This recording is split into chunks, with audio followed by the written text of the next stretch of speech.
अस्सलाम वालेकुम viewers, my name is Amir Hamza. I am final year MBBS student. उम्मीद है कि आप सब खैरियत से होंगे and you are watching medihouse.pk। आज का जो हमारा टॉपिक ऑफ डिस्कशन है वो है life learning tips and medical discussion.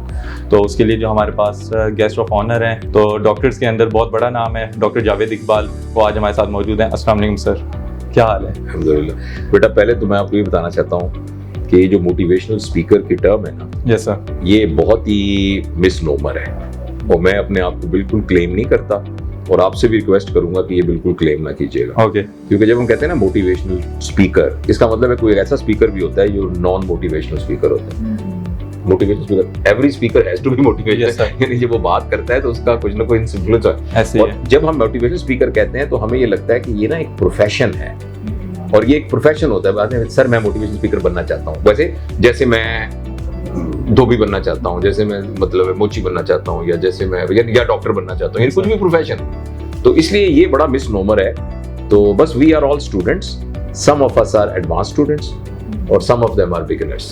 तो ये मेरा ख्याल है। सर आपसे हम क्वेश्चन आंसर्स का आगाज़ करेंगे।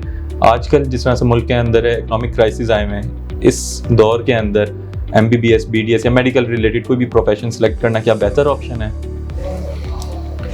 अब ये आपका ना बहुत ही ओपन एंडेड क्वेश्चन है कि क्या ये बेहतर है या नहीं है।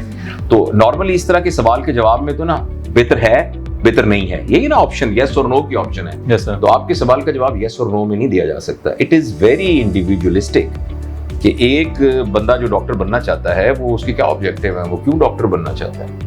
अलबत्ता मैं ये आपको ये कह सकता हूँ कि जैसे जब मैं डॉक्टर बना था या मुझसे भी कुछ 10 साल बाद तक, तो ये बहुत ज्यादा अट्रैक्टिव प्रोफेशन था।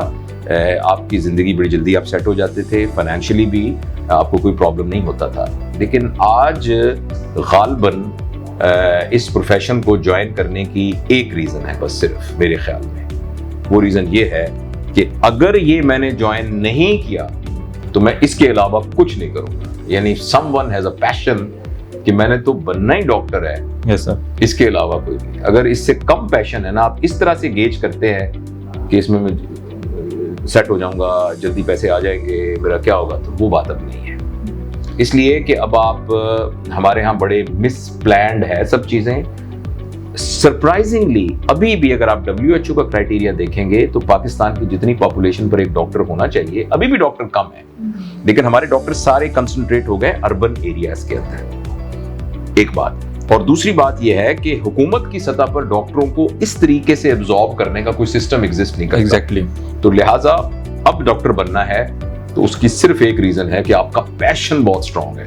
तो जिसका पैशन बहुत स्ट्रांग है उसके लिए तो आंसर इज यस, और जिसका पैशन नहीं है उसके लिए आंसर इज नो। ऐसे है sir. According to you what is best part of being a doctor?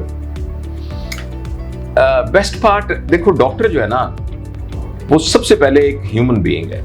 इसलिए आजकल जो टर्म यूज होती है वो ह्यूमेन डॉक्टर की टर्म होती है। Yes sir. एक सेट ऑफ स्किल्स हैं जो कि एक मोटर मैकेनिक सीखता है, एक सेट ऑफ स्किल्स हैं जो कि हलवाई को आती है, एक सेट ऑफ स्किल्स हैं जो बार्बर को आती है। तो डॉक्टर को भी एक सेट ऑफ स्किल्स आती है।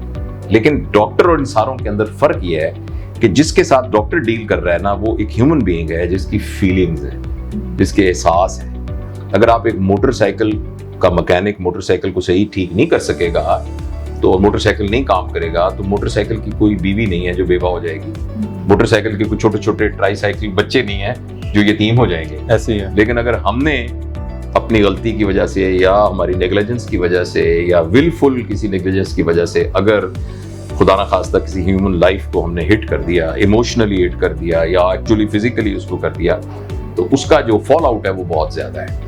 तो इसलिए best part of a doctor is that doctor, वो एक टर्म कहते हैं ना, अल्लाह ताला का कोई शरीक नहीं है, अल्लाह ताला वहदहू ला शरीक है। तो उस टर्म में शरीक को ना समझिएगा, लेकिन इन जो डॉक्टर है ना वो अल्लाह ताला के बनाई हुई सबसे खूबसूरत तस्वीर के अंदर कता बुरीद करना। किसी मुसव्वर को कहें कि मेरी इस तस्वीर के ऊपर मैं जरा थोड़ा सा चेंज कर दूं तो मुसव्वर बहुत माइंड करेगा, वो एक डॉट भी लगाने नहीं देगा। ऐसे ही। लेकिन अल्लाह ताला डॉक्टर को ये इजाजत देते हैं कि भाई ओके, इसका गुर्दा निकाल दो, इसके हार्ट की इस वेन इस आर्टरी को जो ना ब्लॉक निकाल के इसमें ग्राफ्ट लगा दो।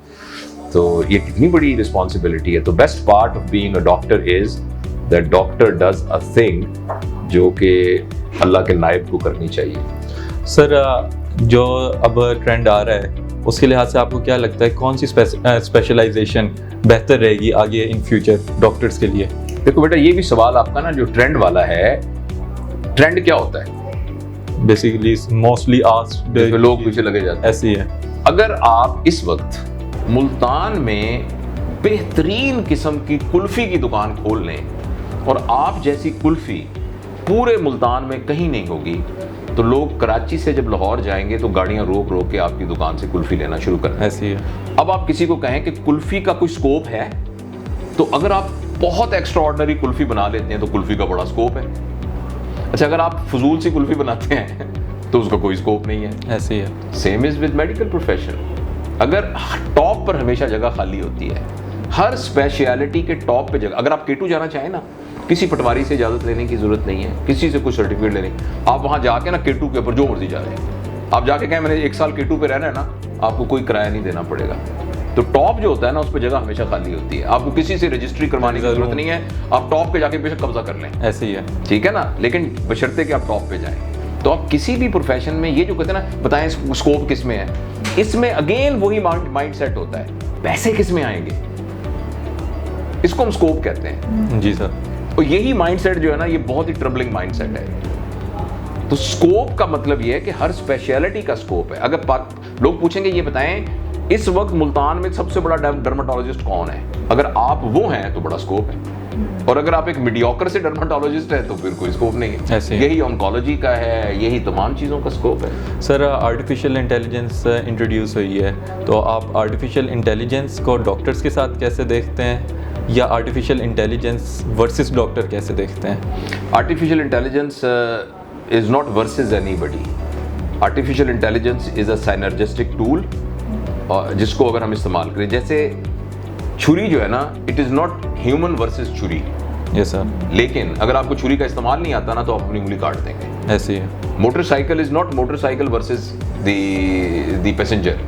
लेकिन अगर मोटरसाइकिल चलाना नहीं आएगा तो वो अपना भी नुकसान करेगा, वो करेगा। आर्टिफिशियल इंटेलिजेंस के अंदर जितना फ़ायदे का पोटेंशियल है, उससे शायद ज़्यादा नुकसान का पोटेंशियल भी है। तो इट डिपेंड्स अपॉन अस कि हम उसको कैसे यूज़ करते हैं। अगर फ़र्ज़ करें आर्टिफिशियल इंटेलिजेंस के ज़रिए से हम डिजीज़ की प्रेडिक्टेबिलिटी को इम्प्रूव कर दें, हम पेशेंट का जो टाइम है जो कि उसको मेडिकल सर्विसेज प्रोवाइड करने से होता है। बाय द वे, ये हमारा जो छोटा सा हॉस्पिटल है, yes, इसमें हम इंशाल्लाह वी प्रॉमिस के विद इन 3-4 मंथ्स हम इसको टोटल AI पे कन्वर्ट कर रहे हैं, टोटल AI पे कन्वर्ट कर रहे हैं इंशाल्लाह। तो इट इज़ कोई वर्सेस नहीं है, इसलिए जितना एक कंप्यूटर साइंसेज के बंदे को सीखना चाहिए, उतना ही एक डॉक्टर को भी आर्टिफिशियल इंटेलिजेंस, ब्लॉकचेन और सब चीज़ें सीखनी चाहिए। सर मेडिकल कॉलेजेस के अंदर सुसाइड अटेम्प्ट्स बहुत ज़्यादा हो रही हैं, स्टूडेंट्स कर रहे हैं, उसके बारे में आप क्या कमेंट करेंगे? सुइसाइड बंदा कब करता है? सुइसाइड बंदा जब करता है ना, वो उसके पीछे 2 रीज़न्स होती हैं। एक तो ये है कि उसकी अपना जो मुदाफ़ियत का निज़ाम है ना, वो सही डेवलप नहीं हुआ। अगर तो मेडिकल कॉलेज की वजह से सुइसाइड होती हों, तो मेडिकल कॉलेज के सारे स्टूडेंट्स को 5th ईयर में सुइसाइड कर लेनी चाहिए। ऐसी यू नो, इफ अगर फैक्टर मेडिकल कॉलेज है तो फिर हर बंदा क्यों नहीं सुइसाइड करता? yes, sir. और दूसरा बात ये कि अगर फैक्टर मेडिकल कॉलेज है तो फिर इंजीनियरिंग यूनिवर्सिटी के किसी बंदे को सुइसाइड नहीं, साइंटिफिकली स्पीकिंग, नहीं करनी चाहिए। तो फैक्टर सिर्फ मेडिकल कॉलेज नहीं है। फैक्टर ये है कि हमने जिस तरीके से लोगों की तरबियत की है, अपने पेरेंटिंग के अंदर जो हमारी कमी हुई है, पूरे सोसाइटी में हमने लोगों का मिजाज बनाया है, उसके अंदर एक टर्म होती है एडवर्सिटी कोशेंट, कि आपके ऊपर जब एडवर्स हालात आ जाए तो आप उसका कैसे मुकाबला करते हैं। वो हमने अपने बच्चों का एडवर्सिटी कोशेंट वो नहीं बनाया हुआ। नंबर 2, मेडिकल कॉलेज के अंदर सिलेक्शन के वक्त, मैं यहाँ प्रिंसिपल रहा हूँ, आपको पता है यहाँ का, और मैं हर क्लास से खुद 1-to-1 मिलता था जब नया एडमिशन होता था। तो 3 एडमिशन मेरे यानी पीरियड के दौरान हुए हैं। मैंने ये देखा है कि अराउंड 45% बच्चे अपनी मर्जी से नहीं आए होते। तो जब आप अपनी मर्जी से नहीं लेके आएंगे तो फिर वो स्ट्रेस को पैशन के साथ कोप नहीं करेंगे। अरे एक आदमी शौक से K2 पे चढ़ रहा है ना, शौक से K2 पे चढ़ रहा है, तो ठंडी हवा आ रही होगी, मुंह उसका काला हो जाएगा, मगर वो ऊपर बड़ा एंजॉय करेगा। और एक बंदे को डंडे मार के आप कहें चलो K2 के, किधर फंस गए हम, ये क्या मुसीबत है, वो क्या मुसीबत है। तो ये the same is true with any profession. तो इसलिए लोग सुसाइड करते हैं कि वो अप्रोप्रिएट जगह पर नहीं होते। सर आए दिन न्यूज़ में सुनते हैं हम और देखते हैं, रिसेंटली एक वाक़या भी हुआ लाहौर के अंदर जहाँ पे एक हमारे यंग डॉक्टर को मारा गया पेशेंट के रिलेटिव्स की तरफ से, तो उसके ऊपर आप क्या कहना चाहेंगे? इसका एक तरीका रिलैक्ट कर रखा है, डॉक्टरों के हकूक को करो, उनको पकड़ो, उनको सजा दो। एक ये तरीका है, इसको नी जर्क रिस्पॉन्स कहते हैं कि इनको प्रॉब्लम हुआ ना, फटाफट उसको तुम दो, उसको रगड़ दो, उसको ये कर दो। और एक ये है कि उसकी रूट कॉज को देखें। इसकी रूट कॉज यही है कि हमने लोगों की तरबियत सही नहीं की हुई, ना डॉक्टरों की सही की हुई है और ना हमने सही तरबियत आम लोगों की हुई है। सर कुछ टाइम पहले NLE वाला स्टेप लिया गया था कि NLE देना ही देना है, आपके लिहाज से वो कैसा स्टेप उठाया गया था? देखिए, स्टैंडर्डाइजेशन तो हर जगह पर होनी चाहिए। अब अमेरिका में जाएं, आप जाके वहाँ एहतजाज करके कह सकते हैं कि USMLE का रिजल्ट इतना क्यों आता है? बिल्कुल नहीं। अब ये कह सकते हैं लैब के अंदर ये क्या वजह हुई जी, फलाना सिस्टम क्यों है? तो लेकिन हमारी आदत, हम खुद चूँकि मोस्ट ऑफ अस हम बदनीयत हैं, तो हमें बाकियों की नीयत के ऊपर भी शक होता है। तो इसलिए हमारे मुल्क के अंदर आपके ख्याल में क्या वाकई मेडिकल एजुकेशन स्टैंडर्डाइज्ड है? तो उसको स्टैंडर्डाइज तो करना चाहिए ना। तो नौजवानों के हकूक के ऊपर हमला हो गया, तो इस तरह तो लॉ कहीं भी नहीं चलता जब इस तरह से किया जाए। अलबत्ता ये क्वेश्चनेबल है कि जिन्होंने ये लॉ बनाया था उसके अंदर क्या इम्प्रूवमेंट करने की ज़रूरत थी। लेकिन ये कि मेरा ये तो ख्याल है कि स्टैंडर्डाइजेशन की ज़रूरत है हर चीज़ में।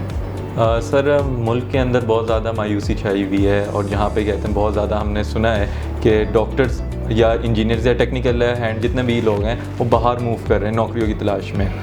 यहाँ पे क्या होता है, यहाँ पे अगर कहते हैं स्टूडेंट ग्रेजुएट कर रहे हैं उनके लिए जॉब अपॉर्चुनिटीज़ बहुत कम है, उसके बारे में आप क्या कहेंगे?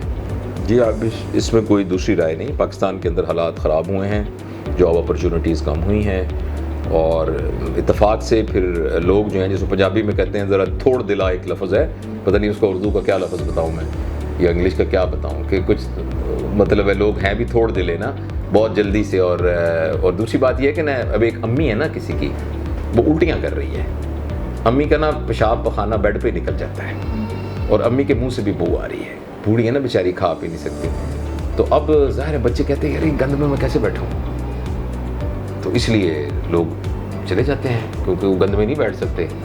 तो कोई बात नहीं, आपका हक है कि आप एक करें, आप अम्मी के लिए एक डॉक्टर रख लें और कुछ रख लें और खुद चले जाएं, तो कोई बात नहीं, लोग चले भी जाते हैं। लेकिन कोई ये कहता है कि कोई बात नहीं यार मेरी माँ है तो ये उल्टियाँ मैं अपने ऊपर इसका कर लूँगा, मैं साफ़ कर दूँगा, तो इंशाल्लाह। तो इस बात से मैं आपको कोई इमोशनली वो नहीं करना चाहता एक्सप्लॉइट, लेकिन मैं अपने लिए ज़ाती तौर पे समझता हूँ कि हमारा वतन है, हमारा पाकिस्तान है, ये माँ है। आपकी पहचान क्या है पाकिस्तान? जिस मेडिकल कॉलेज में आप पढ़े हैं, ठीक है, वो उस मेडिकल कॉलेज में कहाँ से वो मेडिकल कॉलेज आया? तो यही तो टाइम है पाकिस्तान में रुकने का। जब माँ उल्टियाँ कर रही है, यही तो टाइम है रुकने का। जब माँ का जो पैम्पर के अंदर पेशाब निकल रहा है, तो उस वक्त बेटा और बेटी छोड़ के बाहर चले जाएंगे, इसका माँ का क्या बनेगा? ठीक है, यहाँ बुरे लोग मौजूद हैं, यहाँ लोग सब कुछ कर रहे हैं, लेकिन in my opinion this is the time to contribute over here. आप में से कितने लोग ऐसे हैं जिनको 4 दिन से रात का खाना नहीं खाया?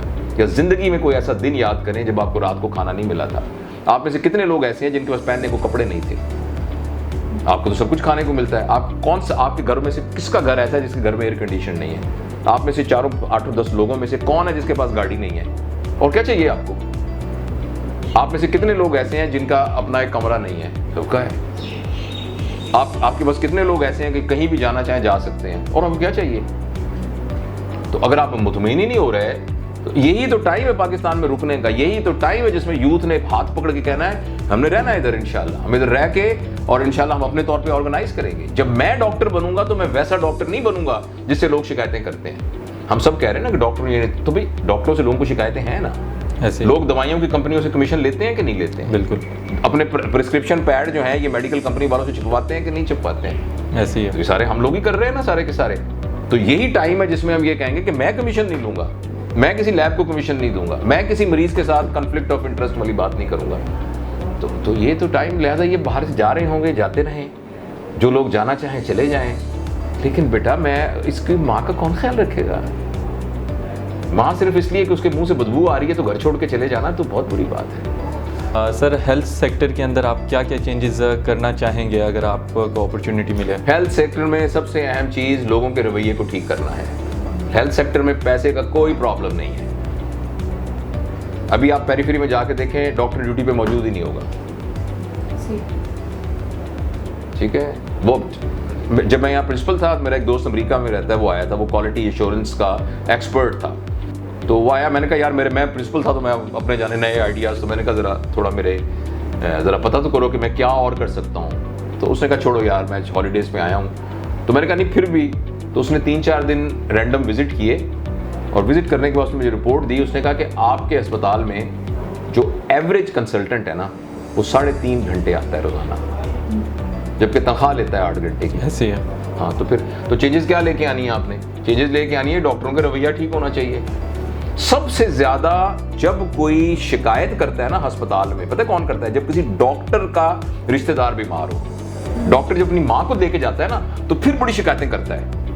लेकिन जब किसी और की माँ उसके पास आती है तो उसको ये बात याद ही नहीं रहती। तो बेसिकली अगर हेल्थ केयर में कोई चेंज करनी है तो मुझे राइट पर्सन को राइट जगह पर मैं लेके आऊँगा, जिनका एटीट्यूड ऐसे वैसे ही होना चाहिए। आप जनरली आप किसी भी सरकारी अस्पताल की इमरजेंसी में जाके देखें, जनरली हालात ठीक नहीं है। और हालात ठीक का मतलब ये नहीं कि दवाइयाँ नहीं है, ये नहीं, रवैया ठीक नहीं है, एटीट्यूड ठीक नहीं है। तो लोगों के एटीट्यूड पर मेहनत करने की ज़रूरत है। वसाइल के बगैर लोग गुजारा कर लेते हैं, फटे कपड़ों में लोग गुजारा कर लेते हैं, मगर एटीट्यूड की बात होती है। सर सेकंड लास्ट क्वेश्चन आपसे मैं करूँगा कि अगर कोई बंदा एक कोशिश के अंदर नाकाम हो जाए तो उसके ऊपर फेलियर का टैग लगा दिया जाता है, तो उसके बारे में आप क्या कहेंगे? कौन लगाता है वो टैग? सर लोग, अवाम। लोग कौन?